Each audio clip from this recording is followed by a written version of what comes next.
પોરબંદરના બોખીરા વિસ્તારમાં આવેલ આવાસ યોજનામાં તસ્કરો બેફામ બન્યા હોય તેવી ચોરીની ઘટના સામે આવી છે, જેમાં એક ફ્લેટમાંથી સોના ચાંદીના દાગીના અને ઘરવખરી સહિત કિંમતી ચીજવસ્તુઓની ચોરી થઈ છે, ત્યારે પોલીસ દ્વારા આગળની કાર્યવાહી હાથ ધરવામાં આવી છે।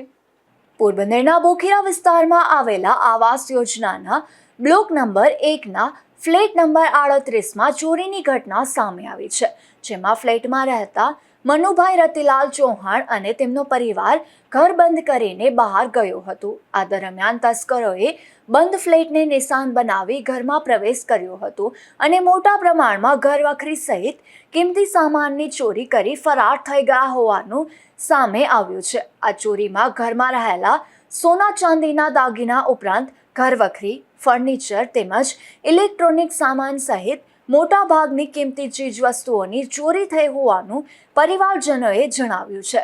ઘરે પરત ફર્યા બાદ ચોરીની જાણ થતાં પરિવારજનોમાં ભારે આઘાત ફેલાયો હતો। મારું મનુ રતિલાલ ચૌહાણ, હું આવાસમાં રહું છું। પહેલા નંબરની બિલ્ડિંગ છે, 38 નંબરનો રૂમ મકાન છે।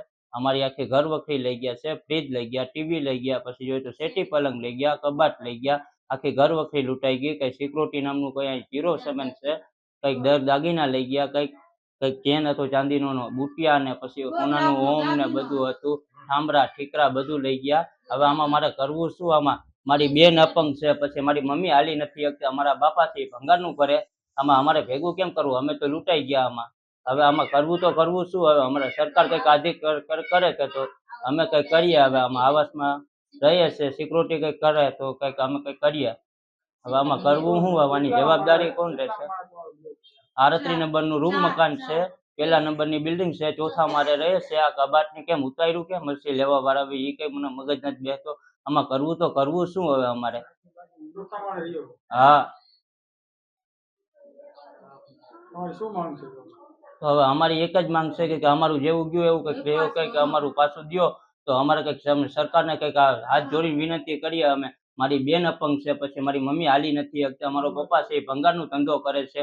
આમાં કરવું તો કરવું શું? હું એક સૌ કે હું કપડાનું કરું જૂના, તો આમાં કરવું તો કરવું જ શું અમારે? મામેરું આખું વયું ગયું, ઘર વખરી વહી ગઈ,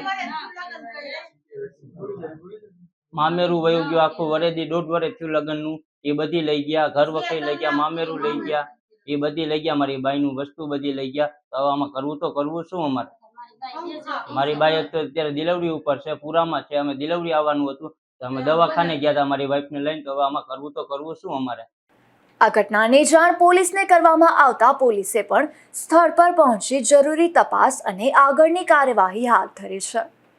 નિપુલ પોપટ સાથે અશોક થાનકી, ગુજરાત ન્યૂઝ, પોરબંદર।